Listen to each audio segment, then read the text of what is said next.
Entrance exam खत्म होने वाले दिन मैं पूरी क्लास के सामने बाई निंगबिंग के फेस पर कैश का एक वॉर्ड फेंक देता हूं, जिस पर मैं कहता हूं कि अब ये गेम खेलने से मैं पूरी तरह टायर्ड हो चुका हूं। दी एंड। फिर वो वहां खड़ा रहता है, जिसे देखकर वो झुकता है और जमीन से हर एक कॉइन उठाता है, एक एक करके उन्हें कलेक्ट करता है, जिस पर माहौल पूरी तरह साइलेंट हो जाता है। मैं बस एक एक वर्ड में रिप्लाई करता हूं और समर वेकेशन भी धीरे धीरे खत्म हो जाता है। इसके बाद बाइनिंग ट्रेन में बैठकर बीजिंग वापस जा रही होती है और मैं उसी टाइम अब्रॉड चला जाता हूं, उन्हें अरेस्ट करने के लिए नहीं बल्कि खुद से दूर भागने के लिए। फिर कीमोथेरेपी प्रोसेस शुरू होता है, जो काफी लॉन्ग और बिटर रहता है, और कई सालों बाद जब मैं घर लौटता हूं तब मैं हॉस्पिटल बेड पर पड़ा होता हूं। ट्रीटमेंट की वजह से मेरे बाल पूरी तरह क्लीन हो चुके थे, जिस पर मैं एक विग चूज करने में बिजी रहता हूं। तभी अचानक सिक रूम का डोर खुलता है। बाय निंगबिंग कोट पहनकर अंदर आती है, व्हाइट कर्टन के पास खड़ी होती है और हम दोनों की नजरें टकराती हैं, जैसे टाइम वहीं रुक जाता है। जिस पर वो कैजुअली कहती है, मिस्टर ट्यू वो फिर से अपने पुराने हेयर को देख रहा है, और फिर मुझे पॉइंट करते हुए अंदर आए हुए पर्सन से कहती है, प्रोफेसर बाच ये पेशेंट है जिसने कमिटमेंट एग्रीमेंट साइन किया है। जिस पर सामने से बस एक ओके आता है। बाय निंगबिंग व्हाइट ड्रेस में होती है और हम दोनों एक दूसरे को देखते हैं, जिस पर मेरा माइंड पूरी तरह ब्लैंक हो जाता है, जैसे कुछ बचा ही नहीं है। 10 साल हो चुके होते हैं और मैंने कभी नहीं सोचा था कि हम फिर मिलेंगे,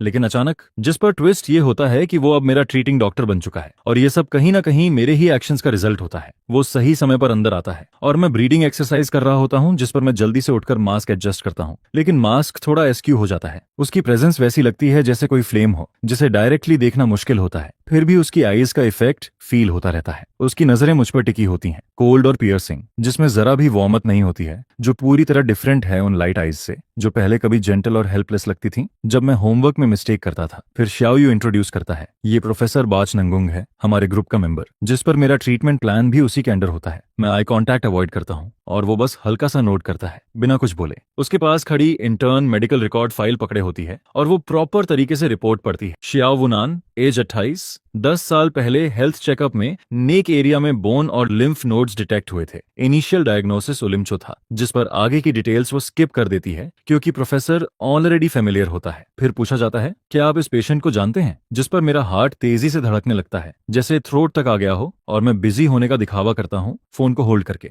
वो काम वॉइस में कहता है, नहीं जानता, बस ये मेडिकल रिकॉर्ड थोड़ा अनयूजुअल है, मैंने इसे देखा है। जिस पर इंटर्न बताती है कि प्रीवियस ट्रीटमेंट प्रोटोकॉल कंप्लीट हो चुका है। वो बिना किसी इमोशन के सुनता है और कहता है, ओके कंटिन्यू, जैसे कुछ फर्क ही नहीं पड़ता। फिर अगले पेशेंट की तरफ बढ़ जाता है और जाते वक्त एक बार भी मेरी तरफ नहीं देखता, जिस पर मैं धीरे से अपनी स्टिफ नेक मूव करता हूँ और रियलाइज करता हूँ कि मेरी बैक स्वेट से भीग चुकी है। जिस विग को मैं पसंद करता हूँ वो लिन ने चुनी थी, लेकिन वो ऑलरेडी सोल्ड आउट हो चुकी होती है, जिस पर मुझे काफी इरिटेशन और बैड लक फील होता है। लेकिन एक ही चीज राहत देती है कि बाई निंगबिंग मुझे पूरी तरह भूल चुका है। यहाँ तक कि इंटर्न जब मेरा नाम पढ़ती है तब भी उसके फेस पर कोई रिएक्शन नहीं आता। इसके बाद मेमोरी फ्लैशबैक में जाती है, जब हम पहली बार मिले थे और उस टाइम हमारा रिलेशन बिल्कुल नया था। मैं पढ़ाई में अच्छा नहीं था, थोड़ा फैमिली रिसोर्सेज पर डिपेंड करता था और मेरी एकेडमिक परफॉर्मेंस हमेशा लास्ट रहती थी। जिस पर होमरूम टीचर मुझे मोटिवेट करने के लिए बाई निंगबिंग को मेरे साथ सेम टेबल पर बैठा देता है। शुरुआत में वो मुझे इग्नोर करती है, हर बार बस सिर झुकाकर एग्जाम पेपर सॉल्व करती रहती है, बार बार प्रैक्टिस करती है। वो स्मार्ट,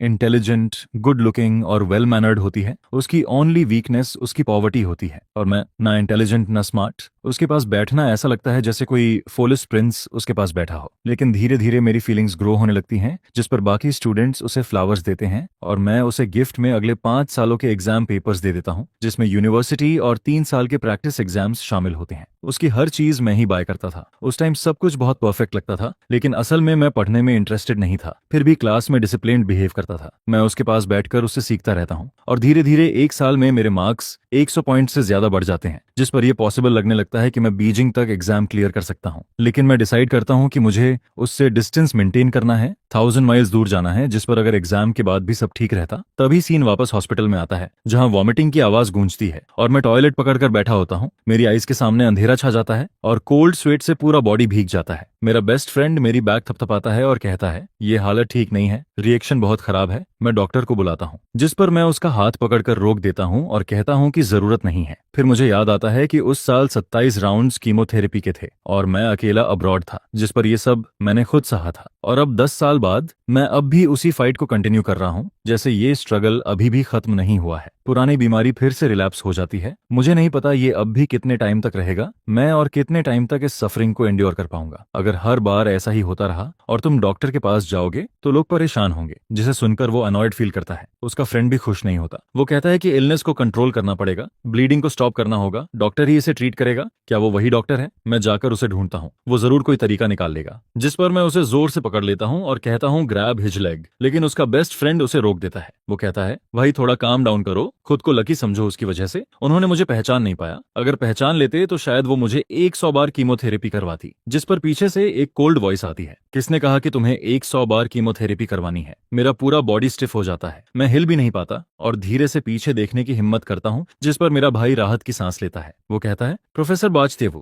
ये लड़का ठीक फील नहीं कर रहा, ये कीमोथेरेपी का नॉर्मल साइड इफेक्ट है, अगर ये सह नहीं पाया तो। जिस पर बाई निनिंगबिंग कहती है कि अगर ये सह नहीं पाया तो क्या होगा, और मेरे भाई के बारे में पूछती है।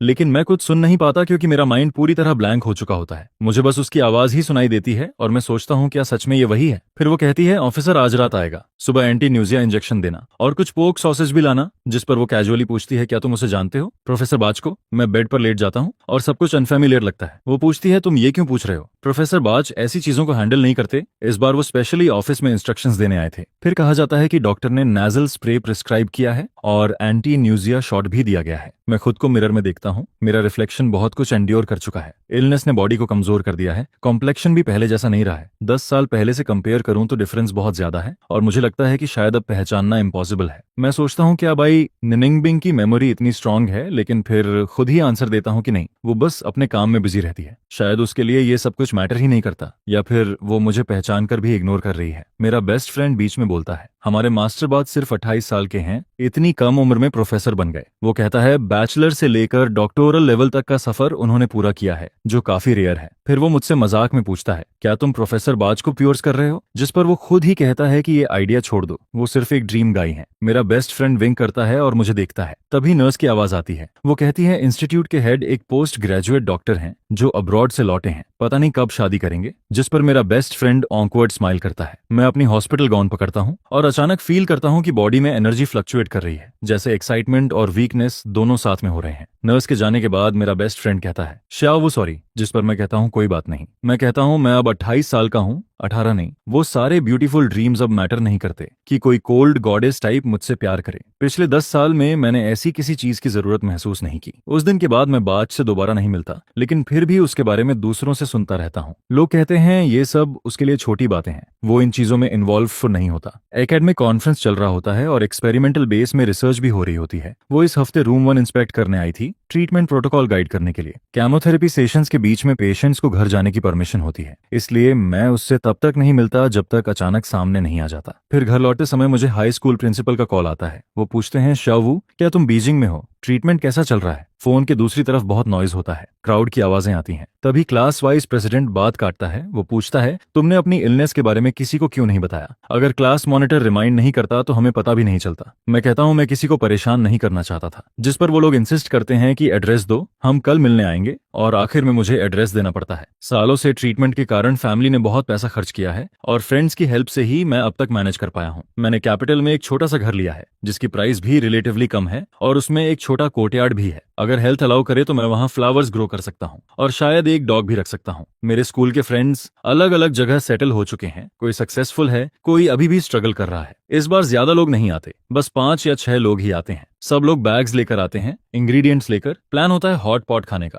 लेकिन वेदर बहुत गर्म होता है। जिस पर कोई कहता है स्टेयर फ्राई बना लेते हैं, लेकिन बाकी लोग इंसाइट करते हैं कि एसी है तो हॉट पॉट ही खाएंगे। सब लोग आर्ग्यू करते हैं, किचन में हसल शुरू हो जाता है और घर अचानक लाइवली और नॉइजी हो जाता है। सब कुछ वैसा ही लगता है जैसे पहले जॉब शुरू करने के समय होता था। सेम एनर्जी, सेम वाइब, जैसे टाइम रुका नहीं है। लीडर सिर हिलाते हुए नाइफ उठाता है और पूछता है, जिस पर मैं कहता हूँ कि उसका बाच नगुंग से कांटेक्ट है। आइस? ये सुनकर मैं एक सेकंड के लिए स्टंट हो जाता हूँ। क्या कहा तुमने? नहीं ऐसा नहीं है। मैं कहता हूँ कि वो डिजीजेस का एक्सपर्ट है, ब्लड रिलेटेड केसेस में खासकर लिम्फ नोड कैंसर ट्रीट करता है। अगर उससे पूछोगे तो बेटर होगा, लेकिन मैं ज्यादा इन्वॉल्व्ड नहीं होना चाहता। जिस पर बात आइस कंडेंसेशन डिजीज पर आ जाती है और रिजल्ट भी कॉमन ही निकलता है। तभी अचानक से आवाज आती है और फ्रेंड्स की चीयरिंग से पूरा माहौल भर जाता है। बाय निंगबिंग तुम फाइनली आ गई। जिस पर वो कामली अंदर आती है और सब उसे ग्रीट करते हैं। कोई कहता है प्रोफेसर काफी टाइम बाद मिलना हुआ, अंदर आओ बैठो। शाह वो हॉट पॉट खाना चाहता है और तुम एक्सपर्ट हो तो देख लो सब ठीक रहेगा या नहीं। मैं वहीं खड़ा रह जाता हूँ बिना मास्क के। ऐसा लगता है जैसे सब कुछ सडनली एक्सपोज हो गया हो। मैंने एक्सपेक्ट नहीं किया था कि वो यहाँ आएगी, और वो भी ऐसे टाइम जब मैंने फेस भी प्रॉपरली वॉश नहीं किया, मास्क भी नहीं पहना। जिस पर बाई निनिंगबिंग बस कामली मुझे देखती है और कहती है चलो हॉट पॉट खाते हैं। वो कैजुअली बोलती है स्पाइसी हॉट पॉट मत खाना, और एटमॉस्फेयर को नॉर्मल करने की कोशिश होती है जैसे सब कुछ नॉर्मल है। फिर सब हंसते हैं और बात को लाइट बना देते हैं। फ्रेंड्स मजाक करते हैं, कहते हैं जल्दी हेल्प करो श्यावू की, नाइफ उठाओ। जिस पर बाई निनिंगबिंग को पुश करके सोफा पर बैठा दिया जाता है। थोड़ी देर में लिविंग रूम में सिर्फ हम दोनों रह जाते हैं। मैं उसकी नजरों से बचता हूँ और जल्दी से मास्क निकाल कर पहनने की कोशिश करता हूँ,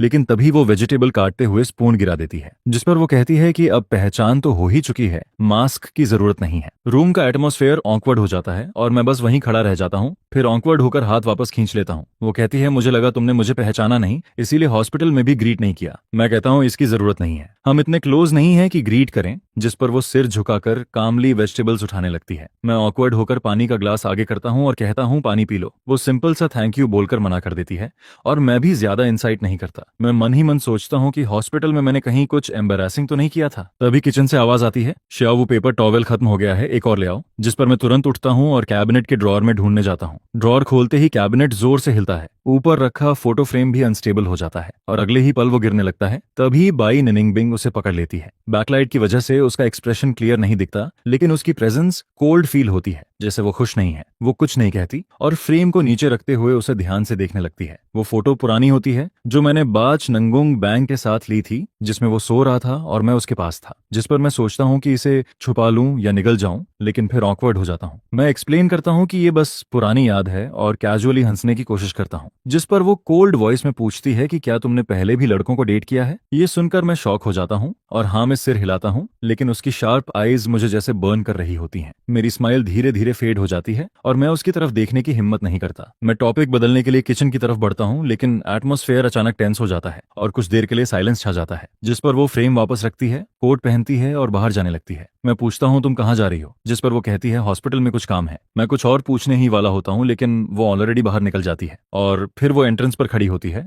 बिना पीछे देखे, जैसे सब कुछ वहीं खत्म हो रहा है। वो मुझे देखता है जो चुपचाप कुछ भी नहीं बोल रही होती है। जिस पर वो कहता है हे, लगता है तुम मेरे कुछ बोलने का वेट कर रही हो। लेकिन वो पहले ही डिसअपॉइंटेड हो चुकी होती है, ये मुझे पता है। वह एक शब्द भी नहीं बोलती, बस एक हल्की सी मॉकिंग हंसी निकालती है जो माहौल को और अजीब बना देती है। एक्स लवर उतना वेलकम नहीं होता है। जिस पर वो पूछता है क्या मेरा यहाँ रुकना रियली जरूरी है। आदमी धीरे से कहता है बस एक वर्ड बोलो और डोर बंद हो जाता है। इसके बाद बाई निनिंगबिंग के जाने से पूरा माहौल भारी हो जाता है। व्हाइट आइस कंडेंसेशन का डिपार्चर एक समबर फीलिंग क्रिएट करता है जो थोड़ी देर के लिए सबको चुप कर देता है, लेकिन वह फीलिंग जल्दी ही रिच ब्रथ की खुशबू में डिसॉल्व हो जाती है। क्लास मॉनिटर की रननी नोज दिखती है, जिस पर एलसी मॉनिटर मिस्टर को देखकर सब हैरान हो जाते हैं। यह तो अमेजिंग है, कितने साल हो गए तुम्हें खेले हुए। लेकिन उसका स्किल जरा भी कम नहीं हुआ है। एलसी हेड एक्साइटेड होकर एक टी कप उठाता है, सिर हिलाता है और कहता है शावू ग्रिज मत रखना कल। जिस पर वह आगे कहता है कि बाद में उससे फिर बात करेगा, वो क्लास को इग्नोर नहीं करेगा। ये सुनकर बाकी स्टूडेंट्स भी एक एक करके मुझे कंफर्ट करते हैं। जब मैंने कॉल किया था वो बाई निनिंगबिंग की साइड में बहुत बिजी था, लेकिन उसका आना ही सब कुछ क्लियर कर देता है। जिस पर सबको यकीन होता है कि वो जरूर हेल्प करेगा। ठीक है, जल्दी हॉट पॉट खाओ। यह सुनकर सब खाना शुरू करते हैं और सरप्राइजिंगली मुझे उतना अनकंफर्टेबल फील नहीं होता है, बल्कि अंदर ही अंदर बाई निनिंगबिंग के लिए गिल्ट फील होता है। दिल के अंदर मैं सोचती हूँ कि शायद मुझे उसके साथ इतना कॉन्टैक्ट नहीं रखना चाहिए था, क्योंकि मेरी इलनेस अब और भी बढ़ चुकी है और मैं उसके लिए बर्डन बनती जा रही हूँ। इसके बाद सब मिलकर एक lively hot pot meal enjoy करते हैं, जिस पर ऐसा लगता है जैसे हम फिर से एग्जाम से पहले वाले दिनों में वापस आ गए हैं। यूनिवर्सिटी एंट्रेंस एग्जाम की बातें होती हैं, फ्यूचर और आइडियल को लेकर सब एक्साइटेड होकर डिस्कस करते हैं, जिस पर प्लान बनता है कि फिर से मिलेंगे और ग्रेजुएशन ट्रिप पर जाएंगे। फिर कहानी पास में शिफ्ट होती है, जहां मैं और बाई निनिंगबिंग डेस्कमेट्स होते हैं। एग्जाम से एक हफ्ता पहले वो ऑफिस से लौटता है और मुझे पेन से बोर्ड पर कुछ रैंडम ड्रॉ करते हुए देखता है। हे, क्या कर रही हो, वह पूछता है। मैं तुरंत उसे मैप दिखाती हूँ और उसके सामने खड़ी हो जाती हूँ। पहचान नहीं पा रहे, ये बीजिंग है। मैं रेड पेन से 2 सर्कल्स बनाती हूँ, ये तुम्हारा स्कूल है और ये मेरा। जिसके बाद मैं पेन से एक सीधी लाइन खींचती हूँ। 2 पॉइंट्स के बीच स्ट्रेट लाइन सबसे छोटी होती है, यही डिस्टेंस है हमारे बीच फ्यूचर में। यह सुनकर बाई निनिंगबिंग हंस पड़ता है और हंसते ही रहता है।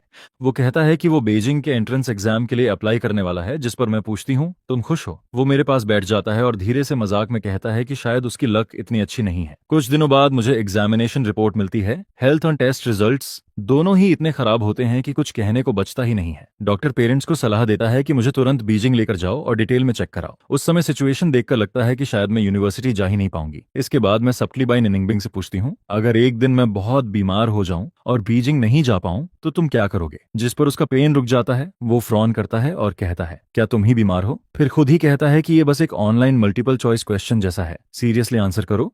वो कॉन्फिडेंटली कहता है कि वो बेस्ट स्कूल में जरूर एडमिशन लेगा, बस विश बदलनी होगी। उसकी ये बात सुनकर मैं अनईजी फील करती हूँ और बस अपनी मैथ प्रॉब्लम उसकी डेस्क पर सरका देती हूँ, जिस पर वो कहता है, ठीक है, होमवर्क पर फोकस करो, और फिर चला जाता है। मैं अंदर ही अंदर सोचती हूँ कि वो इडियट असल में मेरा लवर है, जो बेस्ट मैथ स्टूडेंट भी है, और मुझे समझ नहीं आता कि मैं ऐसे क्रेजी थॉट्स क्यों सोच रही हूँ। फिर एग्जाम का दिन आता है और उस दोपहर जब एंट्रेंस एग्जाम्स ऑलमोस्ट खत्म होने वाले होते हैं, मुझे अचानक नोजब्लड होने लगता है। खून पेपर पर गिर जाता है, जिस पर मैं सोचती हूँ कि शायद ये पेनल्टी बन सकता है, लेकिन एग्जाम खराब नहीं हुआ था, फिर भी अब ये सब मैटर नहीं करता। इसके बाद मैं डिसाइड करती हूँ कि मैं जा रही हूँ। रात के बीच में बीजिंग के लिए निकल जाती हूँ। कभी कभी इतनी अनकंफर्टेबल फील करती हूँ कि रोने का मन करता है, लेकिन फिर भी आगे बढ़ती रहती हूँ। मैं पहले पहुंचती हूँ, लेकिन कुछ समय बाद टेस्ट रिजल्ट्स मिलते हैं और मुझे लगता है कि अब होम टाउन वापस जाकर सामान पैक करने का टाइम आ गया है। फिर एक सीन आता है जहां मैं अपने फ्रेंड्स के सामने पैसे फेंक देती हूँ और बाई निंगबिंग के साथ अपने रिलेशनशिप को खत्म कर देती हूँ। ये सेकंड टाइम होता है जब हम दोनों एक ही वार्ड में एडमिट होते हैं, लेकिन इस बार उसका रूममेट बदल चुका होता है, क्योंकि पिछला बच्चा कुछ महीनों पहले ही गुजर गया था। जब मुझे हॉस्पिटल से बाहर लाया जाता है, तब वो लड़का अभी 5 साल का भी नहीं होता है। यह सुनकर मेरी बेस्ट फ्रेंड शॉक में आ जाती है। उसकी आंखें फैल जाती हैं और मेरी आंखों में आंसू आ जाते हैं। इसके बाद एक वियर्ड मोमेंट आता है जहां मैं गुस्से में सेल्स पर्सन से आर्ग्यू कर रही होती हूँ, क्या मैं बैंक रॉबर लगती हूँ? फिर खुद ही मजाक में सॉक्स सिर पर पहनकर फोटो भेज देती हूँ और कहती हूँ कि मैंने एक हैट खरीदा है। अचानक बाय निनिंगबिंग आता है, जिस पर मैं जल्दी से ब्लैंकेट में छुप जाती हूँ। ऑलमोस्ट लाइटनिंग स्पीड में खुद को ढक लेती हूँ। सिर्फ एक हिस्सा बाहर रह जाता है, मेरा ऑकवर्ड पोज बाहर दिख रहा होता है। तभी शाओयू की आवाज सुनाई देती है, जो बाय निनिंगबिंग को रोकती है, लेकिन शाओयू वहां होती ही नहीं है। वो फिर भी ब्लैंकेट हटाता है। मेरे बाल और ईयर्स पूरी तरह मेस्ड अप होते हैं। मैं बिल्कुल एक डॉग जैसी लग रही होती हूँ, जिस पर मैं अचानक ऊपर देखती हूँ और उसका एक्सप्रेशन बहुत कोल्ड होता है। उसके लिप्स टाइटली प्रेस होते हैं और उसके साथ एक मेल डॉक्टर खड़ा होता है, जो सब कुछ क्वाइटली ऑब्जर्व कर रहा होता है। हंसते हुए वो कहता है, स्टॉप, सब एडजस्ट हो गया है। जिस पर वो आगे बोलता है, यही तुम्हारा प्लान है मेडिसिन यूज करने का। और फिर कहता है कि पहले वो मुझे बताने वाला था, लेकिन रिजल्ट ये होता है कि वो बस अंदर आ जाता है। डोर पहले से ही पीछे से उसका इंटेंशन दिखा देता है, जिस पर अगर वो कुछ नहीं भी बोलता तो भी फर्क नहीं पड़ता, जैसे सब कुछ सेल्फ अंडरस्टैंडिंग से क्लियर हो रहा है। रूम में जितने भी पेशेंट्स होते हैं वो टीज होकर हंसते रहते हैं, जिस पर सिर्फ इस फ्रीजिंग डिजीज को ही रीजन बताया जाता है, मत हंसो। लेकिन फिर भी माहौल थोड़ा ऑकवर्ड बना रहता है। वो कहता है कि लगता है अब तुम्हारे पास वो नहीं है, और मैं सही माइंडसेट में हूँ ये सब सुनने के लिए। मैं कल फिर आऊंगा। जिस पर सामने से जवाब आता है, आओ, लेकिन फिर तुरंत नो भी सुनाई देता है। प्रोफेसर बाज कहते हैं, तुमने कहा था। जिस पर वो बोलता है, तुम बोलो, मैं ध्यान से सुन रहा हूँ। यह सुनकर मैं जल्दी से उसकी ड्रेस का किनारा पकड़ लेती हूँ। बाय निनिंगबिंग की नजर वहीं रुक जाती है, मेरी उंगलियों के पास, और वो हल्का सा अपने लिप्स खोलता है जैसे कुछ बोलने वाला हो, लेकिन उसकी आईब्राउज गहरी तरह से सिकुड़ जाती हैं, जिस पर ऐसा लगता है कि वो रोने वाली है। और वही सच होता है। डिजीज ने डेंशिया तक कॉज कर दिया है, जिस पर बाय निनिंगबिंग वहीं खड़ी रहती है, बिल्कुल स्टिल। बेड साइड इंस्ट्रक्शंस पूरी तरह इमोशनलेस होती हैं। लगभग आधे घंटे तक हर सेंटेंस चलता रहता है। बीच बीच में परफेक्ट साइलेंस आता है, लेकिन मैं सब कुछ समझ जाती हूँ। वो कहती है कि ट्रीटमेंट चेंज करना होगा, एक नई और ज्यादा इफेक्टिव मेडिसिन पर स्विच करना होगा, जो सुनने में अच्छा लगता है, लेकिन उसके साइड इफेक्ट्स भी काफी स्ट्रांग होते हैं। मैं हेडबोर्ड से टिककर हल्का सा मुस्कुराती हूँ, आंखें थोड़ी सिकुड़ती हैं और कहती हूँ, हाय, मुझे क्लिनिकल ट्रायल्स के बारे में पता है। हमेशा किसी न किसी को टेस्ट सब्जेक्ट बनना पड़ता है। मैं कहती हूँ कि मैं यूनिवर्सिटी नहीं जा पाई, मेरे पास कुछ भी नहीं है सोसाइटी के लिए कंट्रीब्यूट करने को, और अगर आखिर में फेल भी हो गई तो भी रिग्रेट करने जैसा कुछ नहीं होगा। शाओ कहता है, मैं कभी किसी की लाइफ को रिस्क में नहीं डालूंगा। जिस पर बाय निंगबिंग के लिप्स हल्के से रुक जाते हैं। वो कुछ नहीं बोलती, लेकिन उसका सीरियस लुक मुझे समहाउ राहत देता है। इसके बाद मेडिसिन के साइड इफेक्ट्स बहुत जल्दी शुरू हो जाते हैं। दिन में ही दवाई ली होती है और शाम तक हालत खराब हो जाती है। मैं टॉयलेट में उल्टी कर देती हूँ। ऐसा लगता है जैसे पूरा पेट बाहर आ जाएगा। बॉडी भारी लगती है और अंदर से एंग्जाइटी और बेचैनी बढ़ती जाती है। मुझे अपने दोस्त की याद आती है, और जब बॉडी थोड़ा स्टेबल होता है तो मैं अकेले व्हील चेयर लेकर हॉस्पिटल के बाहर छोटे गार्डन में चली जाती हूँ। इंस्टीट्यूट शांत ट्विलाइट में डूबा होता है। लेक की सरफेस चमक रही होती है। मैं हवा एंजॉय करती हूँ, लेकिन बीच बीच में ड्राई हीविंग भी होती रहती है। फिर अचानक मैं सिर उठाती हूँ और हमारे सामने एक आदमी खड़ा होता है। शाओ, तुम काफी स्मार्ट हो, वो कहता है। जिस पर मैं पूछती हूँ, तुम यहाँ क्यों हो? तब पता चलता है कि वो वही डॉक्टर है जो उस दिन बाच नहंग बैंक के साथ खड़ा था। मैं उसका नाम पूछना भूल गई थी, लेकिन वो खुद ही जवाब देता है और अपना हाथ आगे बढ़ाता है। थिए लुक कैन नियन। मैं उसका हाथ पकड़ती हूँ और वो रिंग फिंगर की तरफ इशारा करता है, जिस पर मुझे समझ आता है कि वो हॉस्पिटल हेड का बेटा है। मैं हैरान होकर पूछती हूँ, तुम ही वो हो जो बाइनिंग के साथ शादी करने वाले हो? जिस पर वो मेरे पास खड़ा होकर धीरे से पूछता है, तुम और बैंक कैसे मिले थे? मैं कंफ्यूज्ड हो जाती हूँ और थोड़ी देर बाद रियलाइज करती हूँ कि वो बाइनिंग बिंग की बात कर रहा है। माहौल अचानक सेंसिटिव हो जाता है। ओल्ड और न्यू लोगों के बीच हमेशा ऐसा ही होता है। मैं अपनी हैट ठीक करती हूँ और कहती हूँ, हम बस हाई स्कूल फ्रेंड्स थे। और कुछ पल के लिए चुप हो जाती हूँ। बस क्लासमेट्स, मैं धीरे से बोलती हूँ। लुक कान्हा हल्का सा मुस्कुराता है। मैंने भी यही सुना है। लेकिन फिर उसका टोन बदल जाता है। वो कहता है कि मैं बाई निनिंग बिंक का एक्स बॉयफ्रेंड हूँ, जिसने यूनिवर्सिटी एंट्रेंस एग्जाम के लिए उसे पैसे फेंक कर छोड़ दिया था। उसकी बातें बिल्कुल पोलाइट नहीं होती हैं। वो कहता है कि मैं यहाँ ड्रामा करने आया हूँ, बाइनिंग बिंग के बजाय अपना गुस्सा निकालने के लिए। जिंगरान मुझे देखता है और पूछता है, क्या हुआ, बीमार हो? क्या चाहिए तुम्हें? इस तरह से उसे दूर धकेलना चाहते हो? मैं चुप रहती हूँ। हवा तेज चलती है और मेरे कंधे से गुजरती है। तभी कान्हा नियन हंसता है, मॉकिंग तरीके से। कितने स्टूपिड हो, कितने चाइल्डिश। वो कहता है, तुम्हारी वजह से ही मैं उससे एंगेज्ड हो पाया हूँ। मैं अंदर से टूटती हुई भी जवाब देती हूँ, पैसे दो, फिर घुटनों पर बैठकर थैंक यू बोलो और फिर 5 मिलियन और ट्रांसफर करो। मैं उसे घूरती हूँ, अनॉयड होकर। वो कहता है, तुम क्या सुनना चाहते हो? जिस पर मैं कहती हूँ, मैं सुनना चाहती हूँ कि तुम्हें रिग्रेट है। वो पूछता है, रिग्रेट? और मैं जवाब देती हूँ, हाँ रिग्रेट है। उस पल कान्हा नियन मुझे ब्लैंक स्टेयर से देखता है और मैं बिना शर्म के मुस्कुराती हूँ। अब मैं फिर से बाई नुंग बैंक को परस्यू करूंगी शुरू से। मैं कहती हूँ, मैं उसे कन्फेस करूंगी, रोऊंगी और कहूंगी कि मैं अब भी उससे प्यार करती हूँ। मैं कहती हूँ कि वो तुम्हें तुरंत छोड़ दे और मुझसे शादी कर ले। मैं सिर ऊंचा करके खड़ी रहती हूँ और लू जिंगरान के रिएक्शन का इंतजार करती हूँ, लेकिन वो बस दूसरी तरफ देखता है, फिर मुझे एक अजीब एक्सप्रेशन से देखता है और मुस्कुरा देता है। हंसते हुए वो जोर से कहता है, बाइनिंग बिंग, अगर तुम्हारा एक्स फिर से कन्फेस करे तो क्या तुम वापस आओगी? यह सुनकर मेरी स्माइल फ्रीज हो जाती है। मुझे लगता है जैसे मैं अचानक किसी गड्ढे में गिर गई हूँ। चेहरा जलने लगता है जैसे उस पर गर्म तेल और मिर्च डाल दी गई हो, और सामने बाइनिंग का ठंडा चेहरा दिखाई देता है जो सब कुछ बिना इमोशन के देख रहा होता है। आइस के चेहरे पर कोई एक्सप्रेशन नहीं होता है। वो कहती है, तुम ट्राई कर सकते हो, देख लेते हैं। फिर धीरे से बोलती है, मैं लगभग अपनी एबिलिटी खो चुकी हूँ, सोचो इसके बारे में। जिस पर वो कहती है, क्या ट्राई करूं? ये कि वो अब भी मुझसे प्यार करता है। उस केओस के बीच बस यही आवाज सुनाई देती है। उसकी वॉइस दूर कहीं से आती हुई लगती है, जैसे इको हो रहा हो 10 साल तक। वो कहती है कि वो ट्राई कर सकता है, ये बोलकर कि वो अब भी उससे प्यार करता है और देखे कि क्या वो वापस आएगी। उसकी आवाज मेरे दिमाग में गूंजती रहती है, लेकिन जैसे ही मैं होश में आता हूँ, मैं लुक कान्हा की सिलहुट देखता हूँ जो दूर जा रहा होता है और बाई निनिंग बिन धीरे धीरे मेरी तरफ बढ़ती है। मैं व्हील चेयर पर बैठा होता हूँ।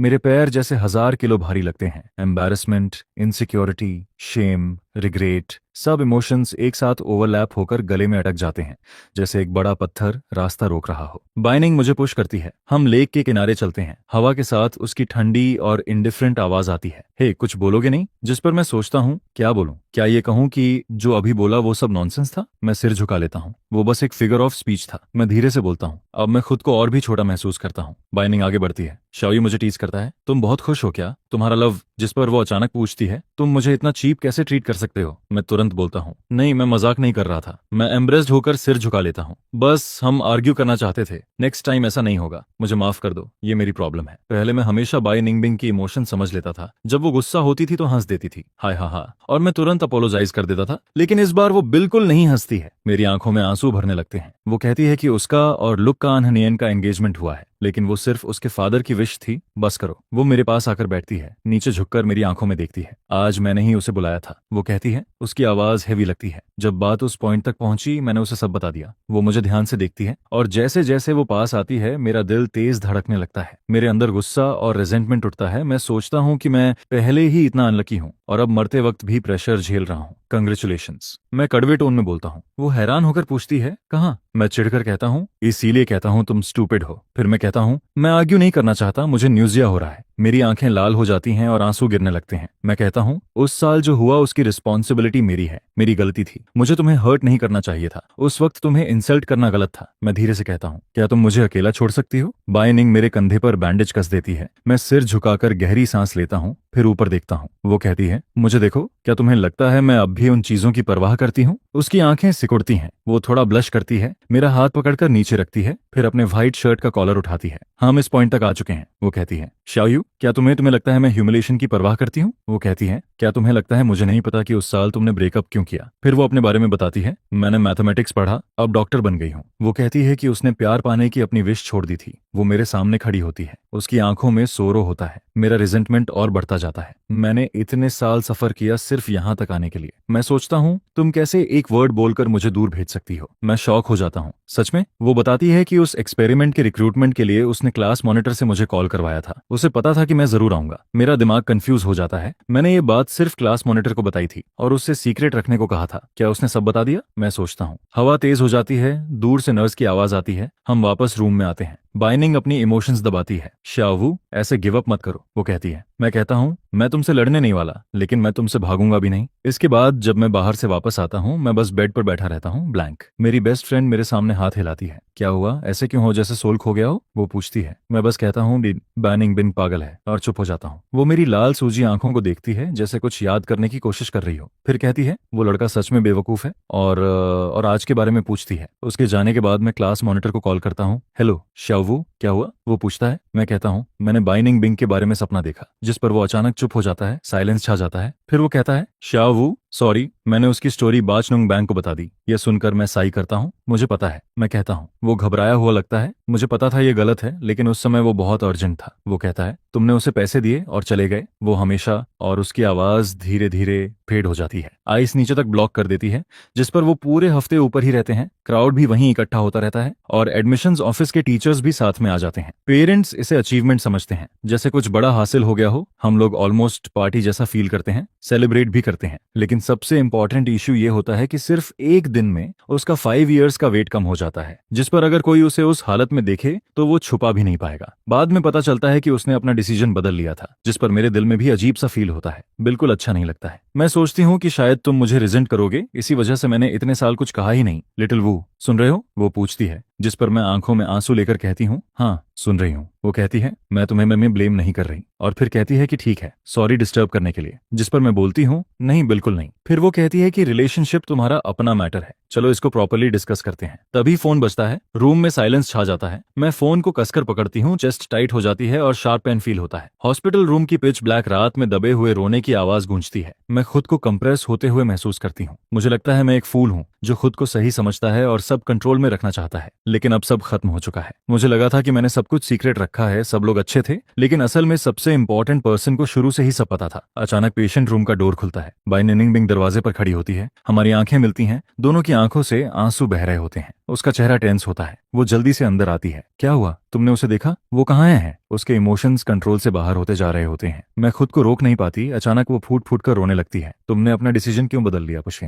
वो कहती है तुम इडियट हो, पागल हो, बचो, उसे तुम्हारी जरूरत नहीं है, समझते क्यों नहीं? बाइनिंग बिंग स्टन्ड रह जाती है। वो अपने लिप्स दबा लेती है और मेरी सारी बातें चुपचाप सुनती रहती है। फिर वो पूछती है क्या तुमने क्लास मॉनिटर से बात कर ली? मेरी आंखें जलने लगती हैं। मैं कहती हूँ हाँ ठीक है। जिस पर वो पूछती है क्या ठीक है? फिर उसकी आंखों में एक अलग सी चमक आती है। थोड़ा डरावना सा फील होता है। वो कहती है हम फैमिली हैं, क्या हम फिर से अलग हो सकते हैं? मैं इंस्टिंक्टिवली पीछे हटती हूँ। वो जोर से कहती है बोलो, और मुझे मजबूर करती है तुम्हें खुद को देखना होगा। शावयू, तुम मुझे जानते हो। मैं किससे डरती हूँ? वो कहती है कि वो किसी चीज से नहीं डरती, इवन अगर लाइफ छोड़नी पड़े। उसके लिप्स कांपते हैं, उसकी आवाज भी कांपती है। वो लंबे समय तक रोके हुए आंसू रोकती रहती है, जैसे वो इस बात को कहना नहीं चाहती थी, लेकिन आखिर में बोल देती है अगर एक दिन हम अलग भी हो गए तो भी मैं ऐसा कभी नहीं करूंगी, क्योंकि शाओवू ने खुद अपनी लाइफ खत्म कर ली थी। वो मेरा चेहरा उठाती है और धीरे से कहती है तो क्या अब तुम मानते हो कि तुम वीक हो? यह सुनते ही मैं बाई निनिंगबिंग को पकड़कर टूट जाती हूँ। वो भी सिर झुकाकर अनकंट्रोलेबली रोने लगती है। इसके बाद सेकंड राउंड की कीमोथेरेपी शुरू होती है। वेट और कम होकर लोएस्ट लेवल पर आ जाता है। तभी अचानक लैंडलॉर्ड का कॉल आता है। वो कहती है कि उसका बेटा शादी करने वाला है, इसलिए वो अब घर रेंट पर नहीं देगी। वो कपल्स को भी पसंद नहीं करती। कॉन्ट्रैक्ट ब्रीच और पैसे की बात करती है और कहती है कि 2 दिन में घर खाली करना होगा। जिस पर मैं लैंडलॉर्ड से बात कर रही होती हूँ और बाई निंगबिंग पास बैठी होती है। वो धीरे से कहती है मुझे उससे बात करने दो, लेकिन मैं कॉल काट देती हूँ, जरूरत नहीं है। मैं कहती हूँ कि ब्रीच का पैसा काफी है, मैं नया अपार्टमेंट ढूंढ लूंगी। जिस पर वो कहती है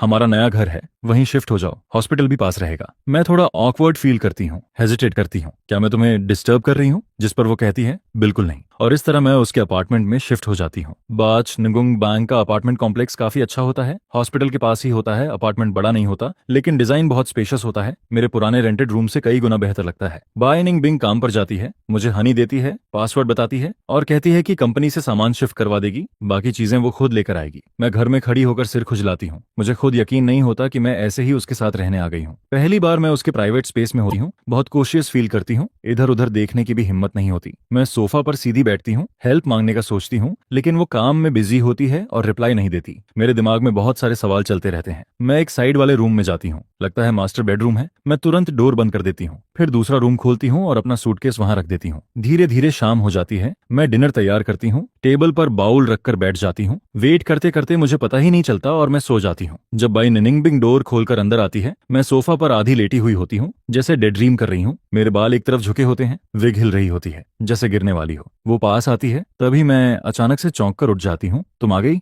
मैं पूछती हूँ। वो कहती है, हाँ मैं आ गई। और उसकी नजरें मुझे देखती हैं जैसे हॉस्पिटल से भी ज्यादा इंटेंस और गर्म फील हो रहा होता है। मैं जल्दी जल्दी अपना विग ठीक करता हूँ। वो खड़ा होता है, खाना खा चुका होता है और अब सोने जा रहा होता है। वो कहता है, आज काम बहुत बिजी था। फिर कहता है, नेक्स्ट टाइम मेरा वेट मत करना। जिस पर मैं बोलता हूँ, ठीक है नहीं करूंगा। वो जल्दी से वापस लिविंग रूम में चला जाता है और मैं अपना विग फिर से चेक करता हूँ। रिग्रेट रुकता ही नहीं है। लगता है ये मेरी डार्क साइड है। अभी थोड़ी देर पहले ही ये ऑलमोस्ट निकल गया था, अब भी ढीला लग रहा है। शायद बाई निनिंगबिंग ने नोटिस नहीं किया होगा, वरना मैं कहाँ अपना सिर छुपाता। मैं चिढ़कर विग उतार देता हूँ, फेस बनाता हूँ और साई करता हूँ। हालत बहुत खराब लगती है। याद आता है कि कभी मैं क्लास का हार्ट थ्रॉब हुआ करता था और ये तो बस सेकेंड राउंड की कीमोथेरेपी है। आगे शायद और भी बार सिर मुंडवाना पड़ेगा। तभी क्लैटर क्लैटर की आवाज आती है, जैसे कुछ रुक गया हो। डोर के पास से आवाज आती है। वो कहती है कि पर्सनल आइटम्स बाथरूम में रखे हैं, आकर वॉश करोगे? मैं तुरंत लाइट बंद कर देता हूँ और बेड में घुस जाता हूँ। मैं सोने जा रहा हूँ, मैं जवाब देता हूँ। बाहर फिर कोई आवाज नहीं आती। वो कुछ देर डोर के सामने खड़ी रहती है, फिर चली जाती है। मैं वेट करता रहता हूँ मिडनाइट तक। जब आखिरी लाइट भी गायब हो जाती है, तब मैं धीरे से बेड से उतरता हूँ, चुपचाप डोर खोलता हूँ, सोचता हूँ बाथरूम जाऊं। लेकिन लिविंग रूम से हल्की लाइट आ रही होती है। बाई निनिंगबिंग सोफा पर बैठी होती है, सामने डॉक्यूमेंट्स का ढेर होता है। एक छोटी लैंप उसकी फेस पर लाइट डाल रही होती है। मैं वहीं फ्रीज हो जाता हूँ, समझ नहीं आता क्या करूं। डोर बंद करके वापस जाऊं या बाहर जाऊं। वो डॉक्यूमेंट्स रखकर खड़ी होती है और मेरी तरफ आती है। अभी उठे हो? बाथरूम जा रहे हो? वो पूछती है। रुको, हिलना मत। वो मेरा हाथ पकड़ लेती है, जो मेरे सिर को ढक रहा होता है। वो मुझे वॉल के पास कॉर्नर कर देती है। मुझसे छुप रहे हो? वो पूछती है, जिस पर मैं कहता हूँ, ना नहीं। लेकिन वो मेरे बालों को छूती है और कहती है, ऐसे ज्यादा अच्छा लग रहा है। फिर कहती है, विग के बिना कैसा लग रहा है? वो करीब आती है, धीरे से कहती है, मुझे तुम्हें किस करना था। मैं नजर हटा लेता हूँ और बोलता हूँ, मत देखो। वो तुरंत कहती है, बिल्कुल अगली नहीं हो, बहुत हैंडसम हो। लेकिन मुझे लगता है वो बस मुझे कंसोल कर रही है। वो मेरा हाथ पकड़ती है और मुझे बाथरूम में ले जाती है। मुझे तुमसे कुछ कहना है। वो लाइट ऑन करती है। वॉश बेसिन के पास नाइफ और इलेक्ट्रिक हेयर क्लिपर्स साफ दिखते हैं। वो मिरर में देखते हुए पूछती है, तुम्हें सिर शेव करना आता है? मैं कहता हूँ,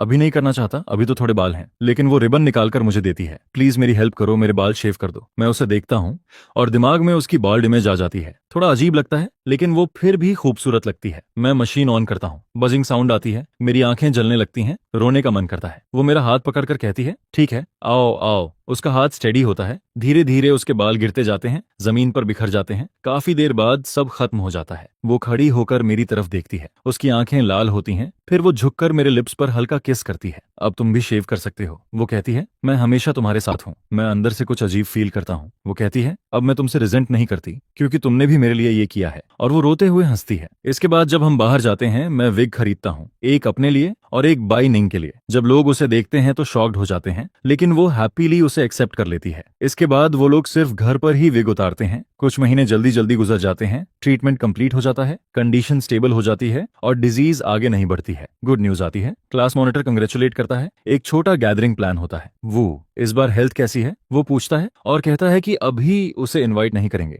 ताकि ऑकवर्ड सिचुएशन अवॉइड हो सके। तभी फोन बजता है। बाइनिंग स्क्रीन देखती है, कॉल आता है। वो कहता है कि मैं और श्याओयू आएंगे, लोकेशन कंफर्म करके बता देना। हेडमास्टर जोर से कफ करने लगता है। व्हाइट फैमिली की ब्यूटी भी आ रही है? वो पूछता है, जिस पर जवाब आता है, हम दोनों फिर से साथ हैं। मैं फोन उठाता हूँ और कहता हूँ, सैटरडे को टाइम है, लोकेशन फिक्स करके मुझे कॉल कर देना। और कॉल खत्म हो जाता है। फोन कट करो, जिस पर मैं जल्दी से पूछता हूँ, मुझे फ्राइडे को नाइट शिफ्ट करनी है या शायद इसके आगे मत जाओ। बॉस अभी बस फ्री है, सिर्फ लंच के लिए। मैं सैटरडे को वापस आ जाऊंगा। अभी तो 10 बजे AM हो चुका है, जिस पर उस टाइम तो और भी कम चांस रहता है। स्लीप कैचअप करने का टाइम है, जाने की जरूरत नहीं है। जिस पर व्हाइटनिंग बिन धीरे से बोलती है, 10वीं ग्रेड रियूनियन। जिस पर वह आगे कहती है कि न तुम पहले गए थे और ना ही मैं इस बार फिर मिस नहीं करना चाहती हूँ। जिस पर मैं उसे देखता हूँ और मुस्कुराकर कहता हूँ, ठीक है, तो मुझे जाने दो चूज करने। कौन सा विग सबसे हैंडसम लगता है? जिस पर वो सीधे मना कर देती है, कोई विग नहीं, फिर सीन बदलता है और इस क्लास रियूनियन का एटमॉस्फेयर क्लियरली पिछली बार से काफी बेटर होता है। हर कोई बेहद लाइवली होता है, जो सही फीलिंग दे रहा है। काफी टाइम हो गया है सबको मिले हुए,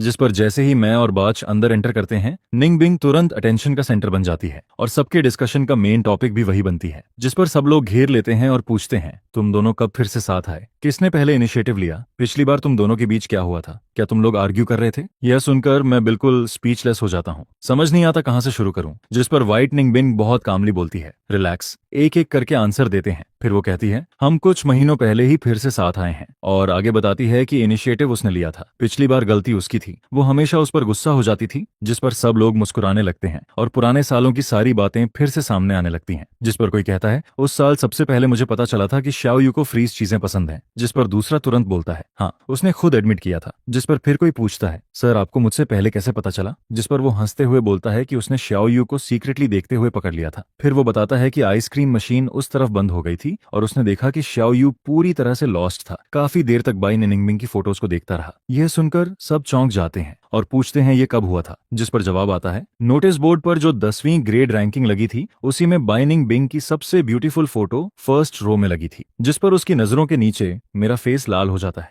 और बाई निंग बिंग के माइंड में बस यही चलता है कि कोई होल मिल जाए जिसमें वो छुप जाए। जिस पर वो मेरे पास झुककर धीरे से कहता है, लुक्स ब्यूटीफुल। जिस पर मैं तुरंत प्रोटेस्ट करता हूँ, सच में? और वो फिर से कहता है, रियली ब्यूटीफुल। जिस पर बाच निंग बैंग बस हल्का सा स्माइल करता है और कुछ नहीं बोलता। इसके बाद टॉपिक अचानक फाइट निंग बिंग की तरफ शिफ्ट हो जाता है, जिस पर कोई पूछता है, निंगबिंग तुम्हारा घर, क्या तुम शिफ्ट हो गई हो? लास्ट डेट पर जब मैं होम टाउन गया था तो तुम्हारे घर पर कोई नहीं था। जिस पर बाई निंगबिंग कामली रिप्लाई करती है कि वो 5 साल से घर नहीं गई है और इसके आगे कुछ नहीं कहती। जिस पर बाकी स्टूडेंट्स भी आगे सवाल नहीं करते, लेकिन मैं नोटिस करता हूँ कि उसका मूड कुछ ठीक नहीं लग रहा है। फिर इसके बाद न्यू गेम शुरू होता है, ऑनेस्ट या रिस्की, जिस पर सबका एक्साइटमेंट तुरंत हाई हो जाता है। वैसे भी इतने सालों में कई कपल्स बने और टूटे भी हैं और फिर से साथ भी आए हैं, जिस पर मैं खुद को इससे दूर रखना चाहता हूँ, पर समझ नहीं आता क्यों ये सब इतना लाइवली लग रहा है। जिस पर बॉटल घूमती है और जैसे मुझे और बाई निंग बिंग को ही टारगेट करती है। पहली बार बॉटल एक लड़के पर रुकती है जो बाई निंग बिंग की तरफ पॉइंट करता है, जिस पर कार्ड्स पास होते हैं और बाई निंग बिंग एक कार्ड ड्रॉ करती है, जिस पर सब लोग पास आकर खड़े हो जाते हैं। हर किसी के चेहरे पर क्यूरियोसिटी साफ दिखती है। क्वेश्चन आता है, अब तक तुमने कितनी बार लव किया है? सबसे मेमोरेबल रिलेशनशिप कौन सा था? कौन सा मोमेंट सबसे ज्यादा यादगार है? यह सुनकर सब और भी क्यूरियस हो जाते हैं और बाई निंग बिंग की तरफ देखने लगते हैं, जिस पर वो भी मेरी तरफ देखती है और मैं बिना ब्लिंक किए उसे देखता रहता हूँ। फिर वो बोलती है, एक बार श्याओ वू के साथ, जिस पर मेरा दिल तेजी से धड़कने लगता है जैसे वो रिस्पॉन्ड कर रहा हो। और फिर वो कहती है, यह दूसरी बार है, और हम दोनों एक दूसरे की तरफ इशारा करते हैं। जिस पर वो पूछते हैं, सबसे हार्ट ब्रेकिंग मोमेंट कौन सा था? क्यों? जिस पर वो हल्का सा सिर हिलाती है और कुछ देर चुप रहती है। फिर वो धीरे से खांसती है और क्लास मॉनिटर उस सवाल को इग्नोर कर देता है और कहता है, चलो आगे बढ़ते हैं, श्याओ वू अभी ठीक हुआ है और यहाँ आ गया है। जिस पर सब लोग एक साथ हंसते हैं और माहौल थोड़ा हल्का हो जाता है। लेकिन फिर वो खुद बोलती है, जिस टाइम मैं रोई थी, सबसे हार्ट ब्रेकिंग मोमेंट वो था जब तुम्हें लगा कि तुम मरने वाले हो। जिस पर मैं बीमार पड़ गया था और बाई निंग का हाथ कसकर पकड़ा हुआ था और मैं उससे बात कर रहा था। ये मेरी पहली कीमोथेरेपी थी और मुझे अपने बैग में ये वर्ड्स मिले थे, बाच निंग बैंग का ग्रेजुएशन मैसेज। जिस पर वो कहती है, क्योंकि जब तुम सबसे ज्यादा पेन में होते हो, तब जिस पर्सन से तुम लव करते हो वो तुम्हारे पास नहीं होता है। यह सुनकर बाई निंगबिंग मुड़ती है और मुझे फिर से देखती है। उसकी उंगलियां धीरे धीरे कसती हैं। फिर गेम आगे चलता है। रात काफी लेट हो चुकी है। मेरी नजरें उसकी तरफ जाती हैं। समझ नहीं आता बाई निंगबिंग क्या करना चाहती है। काफी देर तक साइलेंस बना रहता है, जिस पर वो ग्लास उठाती है और बॉस की तरफ बढ़ाती है। फिर वो बोलती है, चलो, और आगे कहती है, मरी विथ लिटिल वू। यह सुनते ही एटमॉस्फेयर जो सुस्त हो गया था अचानक फिर से एक्सप्लोड हो जाता है और सबकी लाउड चीयर्स गूंजने लगती हैं। जिस पर मैं उसकी तरफ देखता हूँ, वो खुद भी शॉक में होती है। मैंने पहले कभी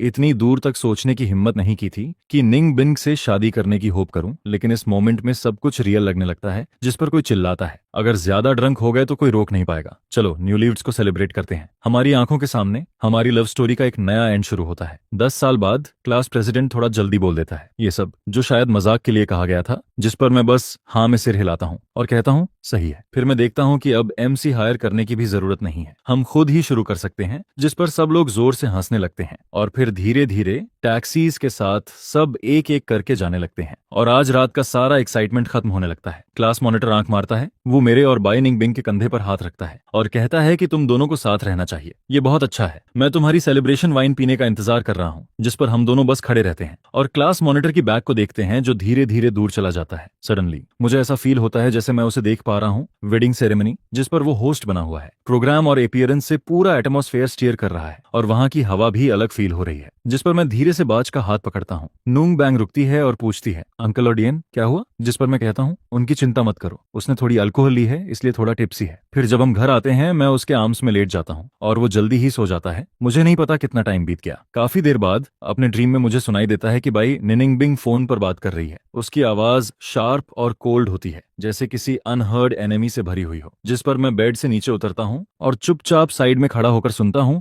बाय निनिंगबिंग की आवाज लिविंग रूम से आ रही होती है। वो कह रही है, मॉम, मैंने ऑलरेडी साफ साफ एक्सप्लेन कर दिया है, ये मेरे चाइल्ड का मैटर है, प्लीज इंटरफियर मत करो। मुझे पता है मुझे ईव्सड्रॉप नहीं करना चाहिए, लेकिन मेरे पैर जैसे मान ही नहीं रहे होते और मैं धीरे से लिविंग रूम के कॉर्नर तक चला जाता हूँ। जिस पर बाय निनिंगबिंग की आवाज साफ सुनाई देती है। शॉर्ट में यही है कि ये मेरे चाइल्ड का मैटर है, कोई इंटरफियर नहीं करेगा। जिस पर दूसरी तरफ से आवाज आती है, क्या तुम बस खड़ी होकर देखती रहोगी? एक लड़की को ऐसे आदमी से शादी करते हुए जो कभी भी मर सकता है। यह सुनकर माहौल हैवी हो जाता है और वो कहती है, मैंने बहुत मुश्किल से ये पोजीशन हासिल की है और क्या चाहिए मुझे? जिस पर बाय निनिंगबिंग ठंडी हंसी हंसती है और कहती है, तो मॉम सोचती है कि मैं इस पोजीशन तक किसकी वजह से पहुंची हूँ। यह सुनकर उसकी माँ की आवाज भर्रा जाती है। अगर शाओयू नहीं होता तो आज की बाय निनिंगबिंग भी नहीं होती, व्हाइट फैमिली भी नहीं होती और हमारे पास डेडिकेटेड डॉक्टर भी नहीं होता जो उसकी केयर करता है। फिर वो कहती है, वो दोनों लोग कहाँ हैं? तुम्हें वही करना चाहिए था। उस साल उन्होंने पैसे के लिए शादी की थी, मेरे चाइल्ड की विश के खिलाफ, और अब फिर से उसे फोर्स कर रहे हो। यह सुनकर टेंशन और बढ़ता है। फिर बाय निनिंगबिंग वार्निंग देती है, अगर तुम लोग अपने चाइल्ड की वैल्यू करते हो तो शाओयू को रिस्पेक्ट दो, थोड़ा ही सही। अगर मेरे लिए ट्रबल क्रिएट किया तो ब्लेम मत करना कि चाइल्ड तुम्हें एक्सेप्ट नहीं करेगा। जिस पर अचानक लाउड आवाज के साथ फोन टेबल पर फेंका जाता है। उसी समय मुझे ठंड लगती है और मैं छींक देता हूँ। जिस पर बाय निनिंगबिंग वहीं बीच में खड़ी होती है और सीधा मेरी तरफ देखती है। मैं साइड में खड़ा क्वाइटली सुन रहा था और उसका कोल्ड एक्सप्रेशन धीरे धीरे हेल्पलेस लुक में बदलता है। फिर वो कपड़े बदलती है, बेयरफुट होती है और पूछती है, ठंड नहीं लग रही? जिस पर मैं सिर खो जाता हूँ और बोलता हूँ, पानी पीने गया था और वापस आ गया। जिस पर वो कहती है, मेरे लिए भी डाल दो। मैं कहता हूँ ठीक है। फिर मैं जल्दी से रूम में आकर ब्लैंकेट ओढ़ लेता हूँ और वो जब वाटर लेकर आती है उसके एक्सप्रेशन में ठंडापन होता है। शायद अभी पेरेंट्स से आर्ग्यू करके आई है और सबटली सबको दूर करना चाहती है। जिस पर मैं पूछता हूँ, क्या उन्होंने सच में ऐसा कहा और उन्होंने अपने हिसाब से क्या किया? तुम्हारी विश क्या है? जिस पर बाज नंगुंग बैंग मुझे घूर कर देखती है और मुझे पूरा पानी पीने को कहती है। फिर एम्पटी कप लेकर बोलती है, अगर उस दोपहर मैंने लॉग इन नहीं किया होता तो रिक्वेस्ट मॉडिफिकेशन सिस्टम का रिजल्ट प्रेस रिलीज के बाद आता और मुझे एडमिशन के समय ही पता चला कि उन्होंने ऑनरेडी स्कूल शुरू कर दिया था। ये उसकी विश थी, इसलिए तुम्हें खुद को ब्लेम करने की जरूरत नहीं है। फिर वो कहती है, अगर वो नहीं होता तो आज मैं भी नहीं होती। जिस पर अंधेरे में मैं उसके और करीब आ जाता हूँ और बाज नंग बेंग को पकड़ लेता हूँ। वो कहती है, मैंने मेडिसिन पढ़ी है, सफरिंग तो होती है, ये कहना कि नहीं होती झूठ होगा, लेकिन मैंने तुम्हें कभी डिसीव नहीं किया। जिस पर वो मेरे बैग को धीरे से पैट करती है। फिर वो कहती है, कभी कभी मुझे लगता है लोगों का मिलना और फिर मिलना डेस्टिनी में ऑलरेडी फिक्स्ड होता है। जिस पर मेरी आवाज सॉफ्ट हो जाती है और मैं कहता हूँ, अगर हम कभी दोबारा ना भी मिलें तब भी मैं ऐसा ही सोचूंगा। जिस पर बाई निनिंगबिंग की आंखें ब्राइट हो जाती हैं और वो फर्मली कहती है, सही, इसलिए चाहे कितने भी साल गुजर जाएं, व्हाइट निनिंगबिंग और शाओयू साथ रहेंगे, वो मिलेंगे ही, बस जल्दी या देर की बात है। इसके बाद, उस दिन के बाद, मैं फाइनली इस मैटर को सीरियसली सोचने लगता हूँ बाई निनिंगबिंग से शादी करने का। और बाई निनिंगबिंग मुझे क्लियरली बता देती है कि इस डिजीज का सर्वाइवल रेट बहुत लो है, एज का इस पर ज्यादा इफेक्ट नहीं है। अगर ये रिकर नहीं होता तो शायद मैं बूढ़ा होने तक जी सकता हूँ। फिर शादी लगभग 6 महीने बाद सेट होती है। मैं टाइम का पूरा यूज करना चाहता हूँ अपने बाल बढ़ाने के लिए, ताकि शादी तक अच्छे हो जाएं, ना कि 2 छोटे हेड्स जैसे दिखें। फिर आधा साल बहुत जल्दी बीत जाता है। अब मैं बेहतर फील कर रहा हूँ, स्ट्रॉन्ग और लाइवली, बॉडी भी इंप्रूव हो रही है, वेट बढ़ता है और बाल भी थिक हो जाते हैं। दूर से देखने पर चेहरा रोजी लगता है और ओवरऑल कंडीशन काफी अच्छी लगती है। फिर मैं मॉम को कॉल करता हूँ, काफी क्लोज होकर बात करता हूँ और फाइनली लास्ट मंथ आ जाता है। जिस पर मैं पूछता हूँ, शाओयू बीजिंग में कैसा है, डॉक्टर ने क्या कहा? जिस पर जवाब आता है, पेशेंट की कंडीशन स्टेबल है, कोई बड़ा प्रॉब्लम नहीं है। यह सुनकर राहत मिलती है और वो कहती है कि मॉम और डैड मिलने आने का प्लान कर रहे हैं, लेकिन अगर छोटा भाई प्रोविंशियल एग्जाम में बिजी ना होता तो मॉम उसके साथ नहीं होती। ये सुनकर मुझे उस साल की याद आती है जब मैं बीमार पड़ा था और मॉम ने एक बेबी बॉय को जन्म दिया था, जिस पर उनका सारा अटेंशन उसी पर चला गया और मेरे हिस्से में कुछ भी नहीं बचा। एक्चुअली मैं उन्हें ब्लेम नहीं करता। एक बच्चा, एक बेटा जो कभी भी जा सकता है, वो दूसरे बच्चे से कंपेयर नहीं हो सकता। दूसरा बच्चा हेल्दी है, अचीवमेंट्स हैं, कैरेक्टर भी अच्छा है, सब कुछ एक्सलेंट है, जिस पर खासकर जब मेरे बॉर्न होने से पहले उन्होंने बहुत पैसा खर्च किया, मेरी बीमारी ठीक करने के लिए हर तरह की मेडिसिन ली। ये सब सोचकर मैं फोन रखने से पहले बोलता हूँ, मॉम मैं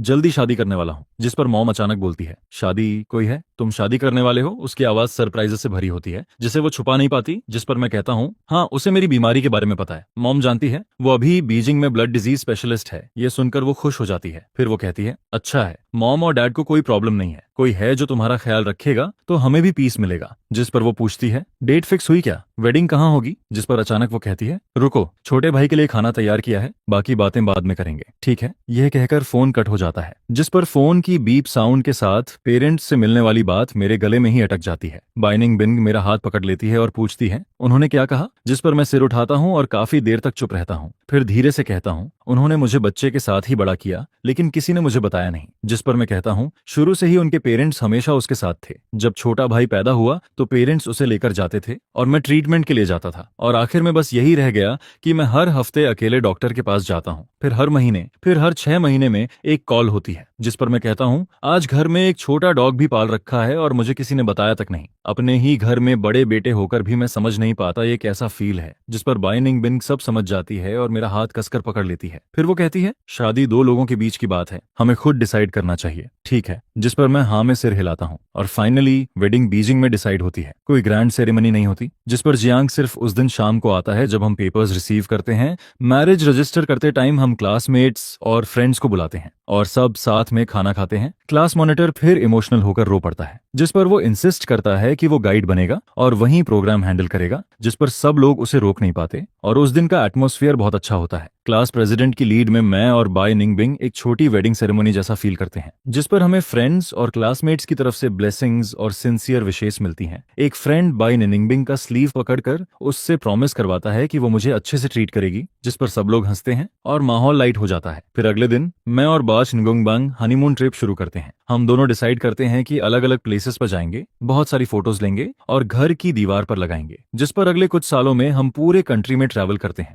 mountains, rivers, lakes, snow mountains सब हमारी फोटोज का हिस्सा बनते हैं और धीरे धीरे हम दोनों मैच्योर होते जाते हैं। जिस पर टाइम के साथ उसके आंखों के पास रिंकल्स भी आने लगते हैं और आज हमारी शादी को 20 साल हो चुके हैं। मैं हॉस्पिटल से हेल्थ रिपोर्ट लेकर बाहर आता हूँ और बाय निंगबिंग को कार के पास खड़े देखता हूँ। जिस पर मैं मन ही मन विश करता हूँ कि मैं हेल्दी रहूं ताकि उसके साथ और 20 साल बिता सकूं। लेकिन अगले ही साल, जिस साल मेरी डेथ होती है, मैं एक बूढ़ा आदमी बन चुका होता हूँ। जिस पर 69 साल की उम्र में मेरी पुरानी बीमारी वापस आ जाती है और मैं तीसरी कीमोथेरेपी सर्वाइव नहीं कर पाता और दुनिया छोड़ देता हूँ। उस समय बाय निंगबांग एक फेमस एकेडमिशियन बन चुकी होती है, जिस पर बहुत लोग उसे कंफर्ट देने आते हैं और कहते हैं कि 18 साल में ल्यूकेमिया डायग्नोस होने के बाद 69 साल तक जीना अनबिलीवेबल है। यह सच में अमेजिंग है। जिस पर मैं आखिरी समय तक बाय निंगबिंग का हाथ पकड़े रहता हूँ और मुस्कुराते हुए कहता हूँ कि 69 साल जी लिया, ये भी कम नहीं है, और उसे कॉम्प्लीमेंट करता हूँ कि वो बहुत स्ट्रांग है। फिर मैं चला जाता हूँ और वो कहती है कि उसने मेरी मेडिकल रिकॉर्ड्स से अपना थीसिस लिखा और कहती है कि अगर टाइम मिले तो बाकी ओल्ड लेडीज के साथ हेल्थ डांस कर लिया करो। जिस पर वो हल्का सा मजाक करती है कि इतने सालों से मेरे साथ हो, शायद अब मुझसे परेशान भी हो गई होगी। लेकिन बाय निंगबिंग बस चुपचाप मेरा हाथ पकड़े रहती है और कुछ नहीं कहती। फिर वो कामली सब हैंडल करती है, मेरा फ्यूनरल करती है और मेरे घर वापस चली जाती है। हम दोनों 45 साल साथ रहे, लेकिन हमारा कोई बच्चा नहीं हुआ। जिस पर घर अचानक खाली लगने लगता है। एक इंसान की कमी तुरंत फील नहीं होती, लेकिन धीरे धीरे असर दिखता है। मेरे कपड़े अभी भी क्लोजेट में वैसे ही टंगे रहते हैं। टूथ ब्रश भी वॉश बेसिन पर रखा रहता है। जिस पर बालकनी में रखा पौधा सूखने लगता है, जिसे वो पहले रेगुलरली पानी देती थी, और दीवार पर लगी वो फोटो अब भी है जो हॉस्पिटल में 28 साल की उम्र में पहली रियूनियन की थी। जिस पर 68 साल की उम्र में भी कभी कभी बाय निंगबिंग चुपचाप सोफा पर बैठी रहती है और बस खामोशी में खो जाती है। फिर जब लंच का टाइम आता है तो वो बाहर जाकर फूड खरीदने लगते हैं, कुकिंग के लिए फूड लेते हैं। जिसके बाद स्कूल ईयर की शुरुआत में वो थोड़ा वरीड रहता था, जिस पर वो बार बार उसके पास विजिट करने आता है, उसे देखने आता है। आगे पता चलता है कि वो और मास्टर एक दूसरे से प्यार करते थे, जिसे सुनकर सबको डर लगता है कि कहीं उसके मन में सुसाइडल थॉट्स ना आ जाए। लेकिन इसके बाद पूरे हाफ ईयर तक बाय निंगबिंग अभी भी जिंदा रहती है, नॉर्मल एक्टिविटीज करती रहती है, घर साफ होते रहते हैं, सब कुछ क्लीन रहता है एकदम बिना धूल के। और फिर वो शुरुआत करती है एक बुक लिखने की, जिसमें वो अपने सारे आइडियाज लिखती जाती है, अपनी पूरी लाइफ का नॉलेज बुक्स में डालती रहती है। इसके बाद स्टडी ग्रुप भी धीरे धीरे पीसफुल होता जाता है। टाइम तेजी से बीतता है, साल गुजर जाते हैं और अब बाय निंगबिंग एक उम्र तक पहुंच चुकी होती है। वो 74 साल की हो चुकी है। तभी उसे एक कोल्ड हो जाता है, जिस पर उसे आधे महीने तक खांसी रहती है। आज का दिन उसका वेडिंग एनिवर्सरी का दिन होता है और स्टूडेंट्स को पता होता है कि वो ट्रिप पर गई है क्योंकि आज वेडिंग डे है, इसलिए वो कहती है कि कोई डिस्टर्ब ना करे। जिस पर बाई निंगबिंग सुबह बहुत जल्दी उठती है, फॉर्मल तरीके से रेडी होती है, वो बहुत क्लीन दिखती है और रास्ते में वो केयरफुली रोजेस चुनती जाती है। फिर वो पहले की तरह लोगों को ढूंढती हुई आगे बढ़ती है और सामने सीमेट्री में पहुंचती है। वहां एक ओल्ड मैन होता है जो 70 साल से ऊपर का होता है, जिसे देखकर जैसे ही बाई निंगबिंग पहुंचती है, वो ओल्ड मैन उसे वार्मली ग्रीट करता है और कहता है, प्रोफेसर बाज, आप फिर से आ गई। जिसके बाद वो पूछता है कि क्या आपको मेरा लेटर मिला। जिस पर वॉचमैन अंदर सर्च करता है, मेल बॉक्स की तरफ देखता है, फिर सिर हिलाकर कहता है,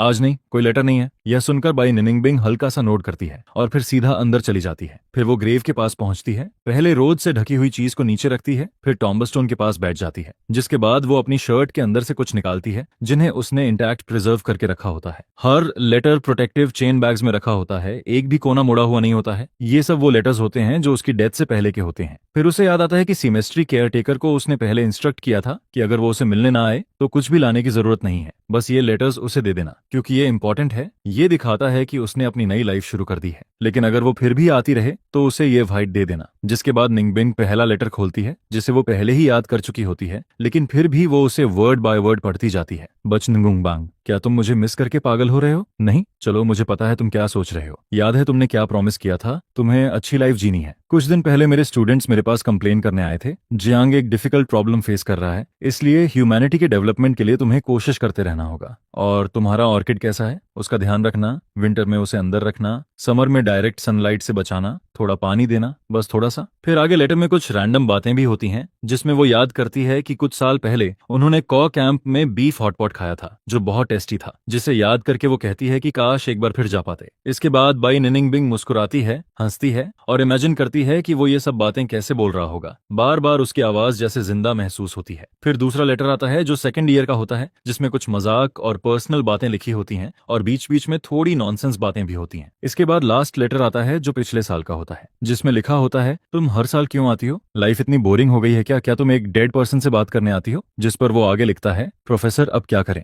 मैं और नहीं लिख सकता, बस तुम्हारी चिंता होती है, इसलिए यहाँ आकर देखता हूँ। शायद तुम्हें अब अपनी नई लाइफ शुरू कर देनी चाहिए। फिर वो कहता है, अगर तुम यहाँ तक पढ़ रही हो तो तुम बहुत काइंड हो। मैं मानता हूँ कि मैं बहुत इमोशनल हूँ, लेकिन शायद अब हमें यहीं रुक जाना चाहिए। तुम अब और लेटर्स नहीं पाओगी। मुझे माफ करना कि मैं तुम्हें छोड़कर चला गया। हर किसी का अपना रास्ता होता है, लाइफ और डेथ को समझने का तरीका अलग होता है। मैं तुम्हारे किसी डिसीजन में इंटरफियर नहीं करूंगा, बस तुम्हारी गुड हेल्थ और हैप्पीनेस की विश करता हूँ। जिस पर बाई निंगबिंग सारे लेटर्स पढ़ने के बाद उन्हें फिर से केयरफुली रैप करती है और वापस रख देती है। और फिर उसी साल के ऑटम में वो सच में उसके किसी भी लेटर को रिसीव नहीं कर पाती। मे बी उसे अब लेटर्स की भी जरूरत नहीं होती है, ठीक है। जिस पर उस रात गार्ड थोड़ा ड्रिंक कर लेता है और फिर सो जाता है। इसके बाद पूरी रात गुजरती है, बाहर स्नो गिरती है, सब कुछ व्हाइट हो जाता है और गार्ड वहां खड़ा रहता है। फिर अंदर की तरफ बढ़ता है, वो एक एक करके टूम्बस्टोन्स के पास से गुजरता है और कॉर्नर तक पहुंचता है। जिस पर अचानक उसकी विजन क्लियर होती है और उसे दूर एक पर्सन दिखाई देता है जो एक टॉम्बस्टोन के सहारे टिका होता है। उस पर्सन के ऊपर फाइट लेयर जमी होती है और वो बिल्कुल मोशनलेस रहता है, जैसे सो गया हो। फिर गार्ड धीरे से पास आता है और कहता है, प्रोफेसर बाज, क्या आप फिर से उन फोटोज को देख रहे हैं? जिसके बाद वो उसे हाथ से हिलाता है, जिस पर पता चलता है कि वो बाई निंगबिंग होती है और अचानक वो नीचे गिर जाती है। बाई निंगबिंग,